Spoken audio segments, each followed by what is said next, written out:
वो सूटकेस को ना देखा गया भाई साहब मेरिट क्या की गति की मारे क्या की मेरिट बैठ आ रहे थे लोगों ने सूटकेस देखा सबने देखा एचपीएससी के अंदर कैसे सूटकेस में रुपये लेन देन होते भीतर से सेट करते देते बाहर की भी जरूरत नहीं ये 5 लाख नुका दे पर्ची खर्ची चलाओ ये सूटकेस चला रहे हैं भाई साहब। बेरोजगार अगर बगावत करेंगे बेरोजगारों की बगावत इस सरकार से सहन नहीं होगी सरकार को उखाड़ के फेंक देंगे। अलग अलग इन्होंने पीटीए ड्रंक टीचर अलग अलग सबको एक ही थारा चूल्हा नहीं बंद होने देंगे उनका चूल्हा उठा लेंगे ये बंद होने की तो बात नहीं थी।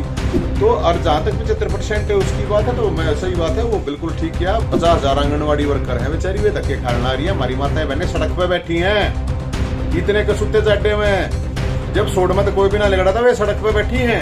2000 एक्सटेंशन लेक्चरर जो पीएचडी कर रहे हैं यूजीसी नेट कर रहे हैं वे बेचारे धक्के खाने लाग रहे हैं। क्या सरकार एक नंबर की झूठी ले लो 15 लाख रुपये आपके खाते मांगे होंगे चेक कर लो अपना कटवा लो बैंक में तो क्या ताली बैठे हो जिसके मांगे होंगे कटवा लो। तो यह क्या सरकार एक नंबर की झूठी है। हरियाणा में 25 लाख हैं जो खुले घूम रहे हैं बेरोजगार धक्के खा रहे हैं 25 लाख पढ़े लिखे बता रहे हैं उन्होंने पढ़ना बता रहा और सरकार के पास कम से कम 5 लाख वैकेंसी खाली पड़ी है अलग अलग डिपार्टमेंट में। मैं यही तो कहूँ अगर न्यूनतम बता दो कौन कौन से डिपार्टमेंट में कितनी वैकेंसी खाली पड़ी है और कद तक भर दोगे कद पेपर हो जाएगा कद उसका रिजल्ट आवा कद उसका इंटरव्यू होगा कद उसकी ज्वाइनिंग होगी। ये 2024 में लेकर जाना चाहे हैं और 2024 में ले जाएगा भाई साहब। मैं तो सिर्फ यही कह रहा हूँ बेरोजगारों को दुखी मत करो। बेरोजगार अगर बगावत करेंगे बेरोजगारों की बगावत इस सरकार से सहन नहीं होगी सरकार को उखाड़ के फेंक देंगे। इसलिए मैं तो सरकार से ये अपील करता हूँ बेरोजगारी जो है वो इतनी बड़ी समस्या बेरोजगारी फिर ऊपर नशा क्योंकि वो बेरोजगार रहेगा फिर नशा करेगा नशा है तो फिर क्राइम फिर अपराध करेगा। तो ये तो भाई साहब बहुत बड़ी समस्या है पूरे हरियाणा में देख सको नशे का इतना बड़ा जाल फैल गया है और फिर क्राइम हर रोज क्या क्राइम आप देख सको।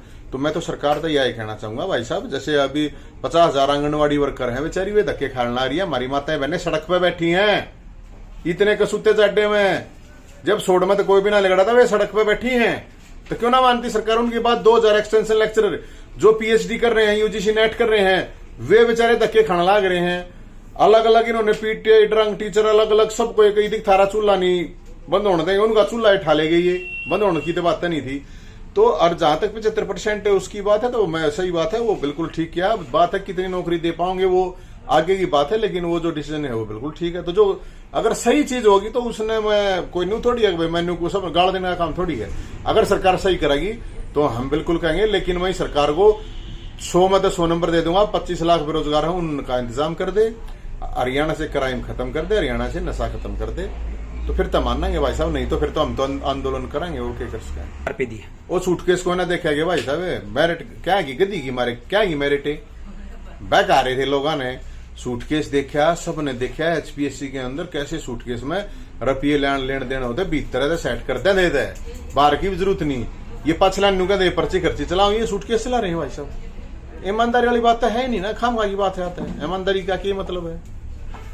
बता तो दो सरकार बन रही है नू बता दे कितनी नौकरी दे दी हमने ये तो खाली है ना बताते कितनी खाली है। मैं तो ये तो बता दे सरकार एक भाई तो हमने इतनी नौकरी दे दी और इतने दिन में इतनी और दे देंगे। मैं नुकू सरकार तो वैकेंसी निकालो जितने भी डिपार्टमेंट में ग्रुप डी से लेके ग्रुप ए तक की जितनी वैकेंसी खाली है बताते दे सरकार ना तो फिर अपना और काम धंधा करें लोग। जो बालक तैयारी करे हैं एक बालक पर 1 लाख रुपया लग गया भाई साहब जो तैयारी करे हैं हॉस्टल भी ले है कोचिंग भी ले है 20 तरह की समस्या हुए हैं और जो लाग रहे हैं उनने भी हटाए हैं भाई साहब। तो मैं तो सीधी बात है बेरोजगारों की ये जो लड़ाई है इसको लड़ाएंगे भाई साहब। देखो मेरे ख्याल में ये सबसे सरकार का घटिया निर्णय है बहुत ही गंदा निर्णय है। जब आज पूरी दुनिया और पूरा देश हेल्थ सिस्टम जहां पे सब फेल हो चुका था कोरोना ने कितने लोगों को हमारा यहाँ फर्स्ट एड तक लोग उसके लिए वो नहीं थे लेकिन मैं ये बता रहा हूँ कि हेल्थ तो आज के दिन तो सबसे ऊपर होना चाहिए टॉप पे ही होना चाहिए। आदमी जिंदा रहेगा जब तक कुछ करेगा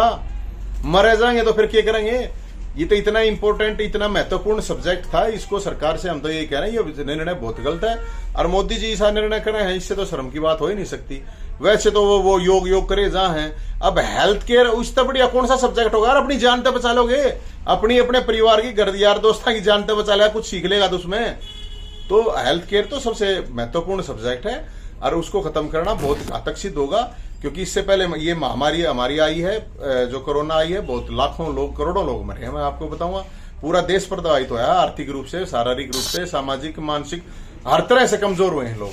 तो मुझे लगता है कि ये बहुत जरूरी, महत्वपूर्ण सब्जेक्ट था, इसको रखना जरूरी है। मैं तो फिजिकल एजुकेशन से हूं, तो मैं इस चीज को समझ सकता हूँ कि ये तो सब्जेक्ट सबसे महत्वपूर्ण है। जान तो बचा लेंगे लोग अपनी, काम धंधा तो पाछे की बात है भाई साहब। देखते हैं आप तो ले लो फिर 15 लाख रुपया आपके खाते मांगे होंगे, चेक कर लो अपना, कटवा ला बैंक में। तो क्या टाली बैठे हो भाई, जिसके मांगे होंगे कटवा लो। और रोजगार की जहां तक बात है, तो रोजगार तो मेरे हिसाब से 2 करोड़ तो रोजगार खत्म हुए, वो ध्यान नहीं रहा होगा, वो रोजगार खत्म करने की बात करेगी, देने की नहीं। आपने गलत सुन लिया भाई साहब। अरे देश के अंदर, हरियाणा के अंदर कितनी बेरोजगारी, देश में टॉप पे यहाँ पर। तो इसलिए मैं तो ये कहूँगा, इस देश के लिए बहुत बड़ी समस्या है, बहुत बड़ी। इनको इसको समझो ना समझो, मैंने नहीं बेरा, लेकिन बेरोजगारी इस देश के लिए बहुत बड़ी है। बेरोजगार नौजवान जिस दिन बगावत कर देंगे, सरकार कोई भी हो, उनके लिए मुश्किल पैदा होगी।